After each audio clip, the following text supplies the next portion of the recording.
Hello all, எல்லாரும் எப்படி இருக்கீங்க? Welcome to vision defence.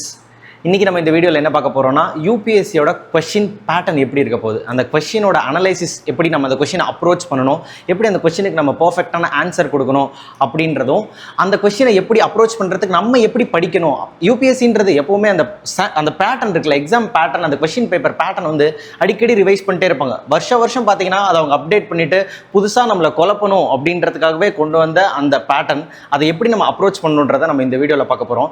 இன்னொரு விஷயம் நீங்கள் தெரிஞ்சுக்கணும், யூபிஎஸ்சி எப்பவுமே வந்துட்டு ஒருத்தவங்களை உள்ள அந்த ரெக்ரூட் பண்ணி ஜாபுக்குள்ள வைக்கணும்னு எப்பவுமே நினைக்க போறது இல்லைங்க. ஒருத்தவங்க எப்படி எலிமினேட் பண்ணலாம் அப்படின்றது தான் யூபிஎஸ்சி பார்க்க போறாங்க, சரிங்களா?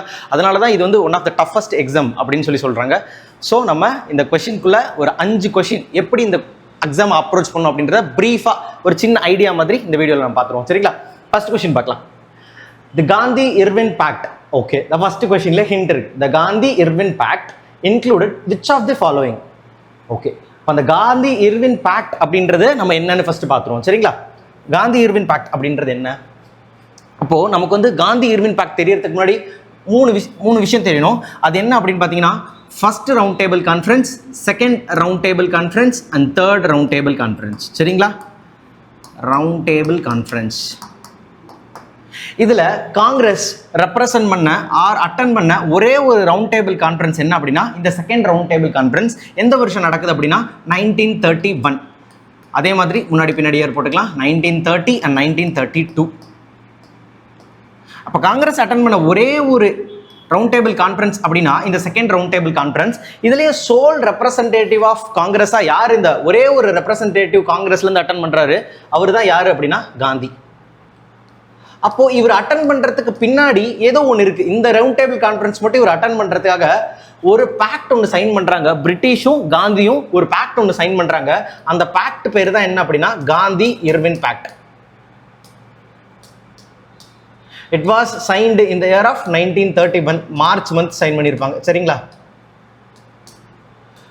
ஆன் பிகாஃப் ஆஃப் திஸ் பேக்ட் தான் காந்தி வந்துட்டு செகண்ட் ரவுண்ட் டேபிள் கான்ஃபரன்ஸை அட்டன் பண்ண போயிருப்பாரு. ஸோ ஓகே, இதுதான் செகண்ட் ரவுண்ட் டேபிள் கான்ஃபரன்ஸ். அப்போ என்னென்னலாம் இந்த பேக்ட்ல இருக்குது அப்படின்னு சொல்லி பார்க்கலாம். ஃபர்ஸ்ட் என்ன கொடுத்துருக்காங்க? Invitation to the Congress to participate in the round table conference. ஆப்வியஸா ஆமா, ஏன்னா காங்கிரஸ் அப்படின்றது ஏன் அவங்க சேர்த்துக்கணும்னு நினைச்சாங்க? ஏன்னா காங்கிரஸ் அப்படின்றது என்ன, இந்தியாவை ரெப்ரசென்ட் பண்ண ஒரு ஹோல் மாஸான ஒரு என்ன ஒரு ஆர்கனைசேஷன். ஸோ காங்கிரஸை இன்வைட் பண்ணாதான் இந்த இதோட மெயின் அப்ஜெக்டிவா இருந்துச்சு. So invitation to the Congress to participate in the second round table conference. First statement was correct. Then second statement, withdrawal of ordinance promulgated in connection with the civil disobedience movement. ஆமா, இதே மீன் டைம்ல இவங்க India வந்துட்டு காங்கிரஸ் வந்துட்டு civil disobedience movement அப்படின்னு சொல்லி ஒன்று launch பண்ணி அது போய்கிட்டு இருக்கோம்.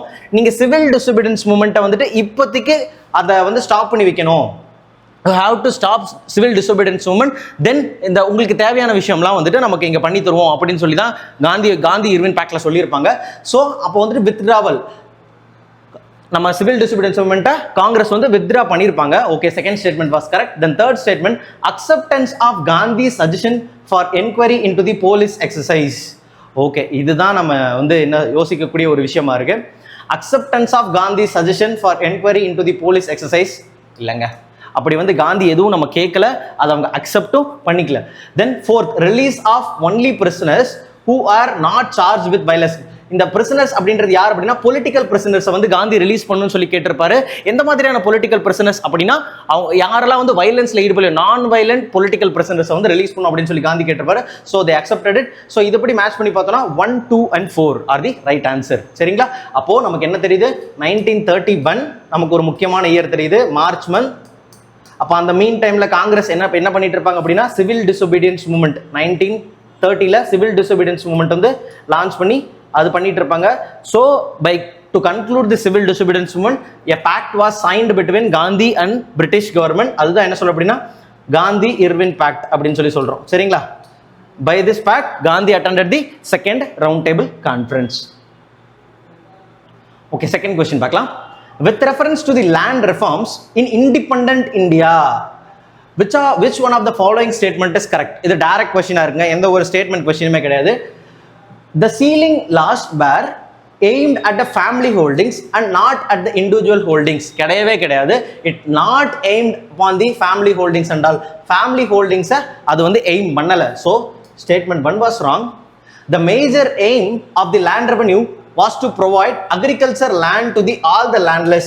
ஆமாங்க, இது வந்து இந்த இண்டிபெண்டன்ட் இந்தியாவில் ஒரு மிகப்பெரிய லேண்ட் ரிஃபார்ம் அப்ஜெக்டிவா இருந்தது என்ன அப்படின்னா ஈக்குவட்டபிள் growth, எல்லாரும் சமமான வளர்ச்சி அப்படின்ற ஒரு பாதையை நோக்கி இந்தியா முன்னேறிட்டு இருந்த அந்த டைம்ல வந்துட்டு to provide the agriculture land to all the landlords. So statement 2 was correct. மற்ற ரெண்டு ஸ்டேட்மெண்ட்டை பார்த்தலாம். It resulted in the cultivation of cash crops as a predominant form of cultivation. இல்ல, அந்த டைம்ல பாத்தீங்க அப்படின்னா இந்தியன் இண்டிபெண்டன்ட் கிடைச்ச டைம்ல வந்துட்டு we are lagging in the food crops, அதில் வந்துட்டு ரொம்ப லேகாக இருந்தோம். So predominant cultivation of cash crops அப்படின்றது not a right statement. Land reform permitted no exception to the land ceiling. அப்படி இருந்தா எப்படி இந்த லேண்ட்ஸை நம்ம வந்து எல்லாருக்கும் கொடுக்க முடியும்? தோ the statement 4 was also not wrong. இதில் என்ன சொல்லியிருக்காங்க, ஒரு பர்டிகுலர் நான் இப்போ இருக்கேன் அப்படின்னா நான் வந்து எவ்வளோ நிலமெல்லாம் உச்சபட்சமாக எவ்வளோ வேணா வச்சுக்கலாம் அப்படின்னு சொல்கிறது தான் இந்த 4th. அப்படி ஒன்று கிடையாதுங்க, எனக்குன்னு ஒரு லிமிட் இருக்குது, அந்த லிமிட்டுக்குள்ளே தான் நான் வச்சுக்க முடியும். Land reforms permitted no exemption, there is exemption. சரியா, நான் இவ்வளோ தான் வச்சுக்க முடியும் அப்படின்னு சொல்லி இருக்கு. சரிங்களா? தென் தேர்ட் கொஸ்டின், அகைன் ஒரு ஸ்டேட்மெண்ட் டைப் ஆஃப் கொஸ்டின். ரொம்ப முக்கியமாக இந்த மாடர்ன் இந்தியா பார்ட்லேயே நம்ம அடிக்கடி கொஸ்டினில் பார்க்கக்கூடியது வந்து வேரியஸ் இம்பார்ட்டன்ட் ஆக்ட்ஸ் தான். Charter act of 1813, 1858 crown's act, 1909, 1919, 1935, இந்த மாதிரியான ஆக்ட்ஸ் பார்த்தீங்க அப்படின்னா நீங்கள் நல்லா மைண்டில் வச்சுக்கக்கூடிய ஒரு ஆக்ட். 1813, 1858, அதுக்கப்புறம் பார்த்தீங்கன்னா 1909, 1919, 1935, இதெல்லாம் பார்த்தீங்க அப்படின்னா ரொம்ப முக்கியமாக ஞாபகம் வச்சுக்கக்கூடிய ஒரு ஆக்ட். அதுலேருந்து ஒரு கொஸ்டின், இந்த 1813 வந்து ரெகுலராக கொஸ்டின் வரக்கூடிய ஒரு இடம் வந்து it ended the trade monopoly of the East Indian company in India except for trade in tea and trade with China. ஆமாம், இந்த 1813 it ended the monopoly of the East India Company to trade with China. சரிங்களா, except for the tea. So statement 1 was correct. Then it asserted the sovereignty of the British Crown over Indian territories held by the company. அப்போ இதில் என்ன சொல்லியிருப்பாங்க அப்படின்னா it asserted the sovereignty. அப்போ on behalf of the British Crown, British East India Company rule the Indian territory. அப்போ அதுக்கு ஒரு time period இருக்கும். 20 இயர்ஸுக்கு நீங்கள் வந்து அந்த டெரிட்டோரியல் எக்ஸ்பான்ஷன் நீங்கள் வந்து ஈஸ்ட் இந்தியன் கம்பெனி கொடுத்துருப்பாங்க. 1833 1853 வரைக்கும் it is directly under the control of East India Company. சரியா, ஆன் பிகாஃப் ஆஃப் அந்த ஈஸ்ட் இந்தியா கம்பெனி யாருக்கு பதிலாக ரூல் பண்ணுவாங்க? கிரவுனுக்கு பதிலாக ரூல் பண்ணுவாங்க.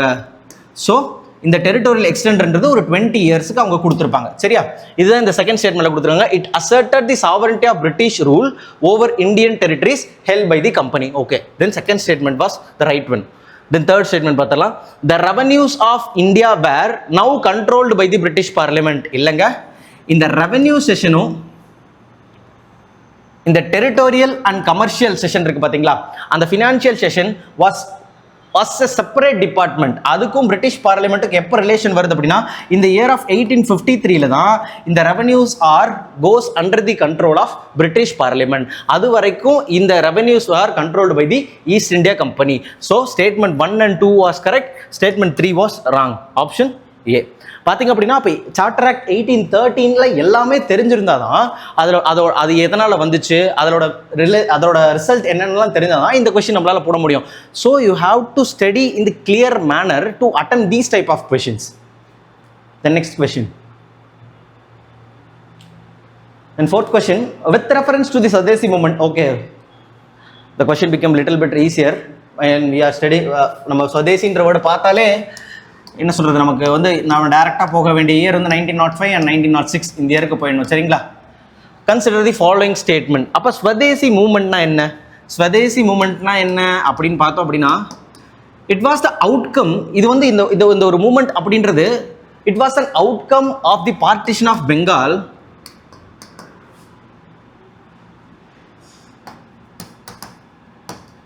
It was the outcome of partition of Bengal which was happened in the year of 1905. 1905 வந்து பெங்காலை வந்துட்டு ஈஸ்டர்ன் பெங்கால் அண்ட் வெஸ்டர்ன் பெங்காலா பிரிக்கிறாங்க. ஆன் தி பிரிட்டிஷோட எய்ம் என்ன, to divide the Hindu Muslim unity அப்படின்னு அவங்க பிரிக்கணும்னு நினைக்கிறாங்க. பட் இது வந்து இந்த செப்பரேஷன் வந்து அவங்களை டிவைட் பண்ணாம on the basis of language, Bengali language they united together அப்படின்றத இந்த பார்ட்டிஷன் ஆஃப் பெங்காலோட ரிசல்ட்டை நம்ம பார்க்கப்படுது. It lasted for 6 years. சரிங்களா? 1905 வந்து 1911 வரைக்கும் இந்த பார்ட்டிஷன் ஆஃப் பெங்கால் அப்படின்றது ப்ரொவைல் ஆயிருக்கும். அதே மாதிரி இந்த ஸ்வதேசி அப்படின்றதும் 1905 இருந்து 1911 இது வந்து ஒரு 6 long years இந்த ஸ்வதேசி மூமெண்ட் அப்படின்றது இருந்திருக்கும். இதான் இந்த ஸ்வதேசி மூமெண்ட். சரிங்களா? Swadeshi movement it contributed to the revival of indigenous artisans, crafts and industries. ஆமா, இது வரைக்கும் நம்ம பிரிட்டிஷோட ப்ராடக்ட்ஸ், பிரிட்டிஷோட அவங்களோட இம்போர்ட்டட் ப்ராடக்ட்ஸ் யூஸ் பண்ணிக்கிட்டு இருந்தது போக இப்போ நம்ம வந்து என்ன செல்ஃப் ரிலையன்ஸ், நம்மளோட ப்ராடக்ட். அப்போ ஸ்வதேசின்றதோட முக்கியமான என்னன்னா one's own independent or one's own product அப்படின்றது அந்த ஸ்வதேசி அப்படின்றது. It contribute to the revival of indigenous product. The statement was obviously correct. ஸ்வதேசின்றது வந்ததே அதுக்காக தான். The National Council of Education was established as a part of Swadeshi movement. என்ன நடந்திருக்கும் அப்படின்னா during swadeshi movement large number of students என்ன பண்ணுவாங்கன்னா அவங்களோட காலேஜஸ் வந்து ஸ்கூல்ஸ் எல்லாம் பைக்காட் பண்ணியிருப்பாங்க. பிரிட்டிஷ் ஸ்கூல்ஸ், பிரிட்டிஷ் காலேஜஸ்லாம். ஸோ அப்போ வந்து ஒரு நீட் இருக்கும், எஜுகேஷனுக்கான ஒரு நீட் இருக்கும். அப்போ என்ன நடக்குதுன்னா நேஷனல் கவுன்சில் ஃபார் எஜுகேஷன் அப்படின்ற ஒன்று வந்து கிரியேட் பண்ணுறாங்க as a part of Swadeshi movement. அப்போ இங்கே இருக்கக்கூடிய ஸ்டூடெண்ட்ஸுக்கு நம்மளுடைய ஓன் இண்டிஜினியஸ் வே ஆஃப் எஜுகேஷனை கொடுக்கணும் அப்படின்றதுக்காக ஒன்று கொண்டு வந்தது என்னன்னா National Council of education.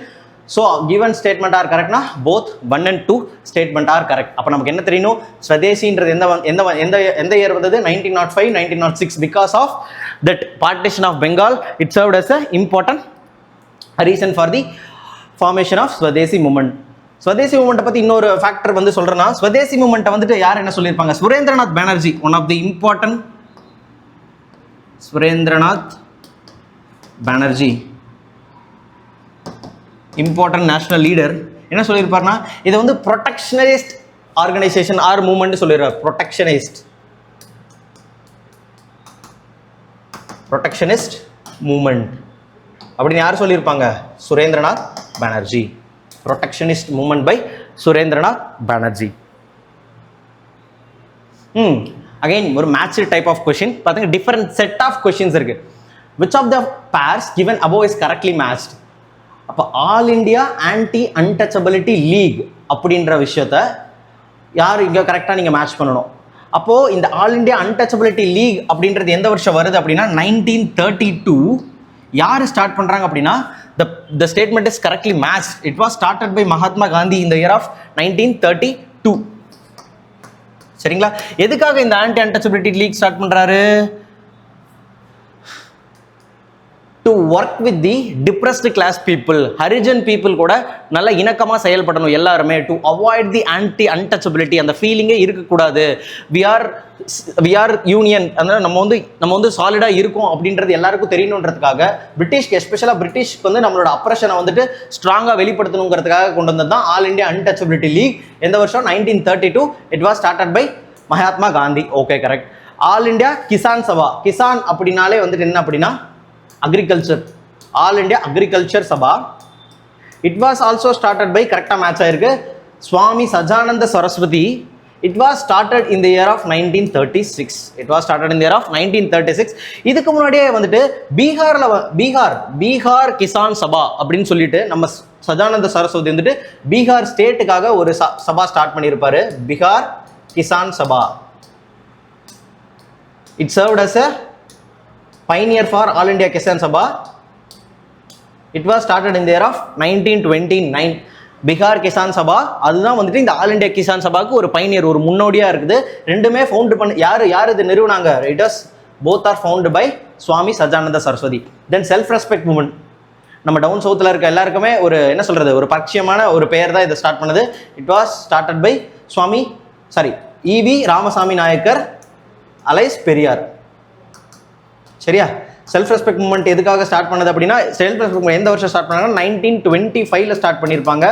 First வந்து இவி Ramasamy Nayakkar Periyar joined smoothly with Congress. Once he left the Congress and started the self-respect movement in the year of 1925. Later the self-respect movement was joined with the hands of Justice Party. இது வந்து லேட்டராக வந்து justice party கூட சேர்த்து அவர் வந்து justice பார்ட்டியோட லீடராக ஆகியிருப்பார். சரிங்களா? இதான் it was started by E V Ramasamy Nayakkar.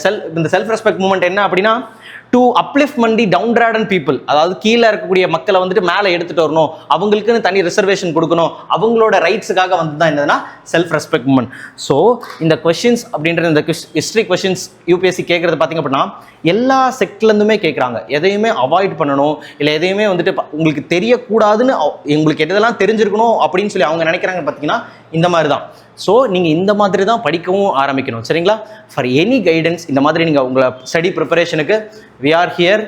சரியா? உங்களோட என்டிஏ சிடிஎஸ்சி கரியரை join the vision defence to develop your career and your future brighter. Okay, thank you.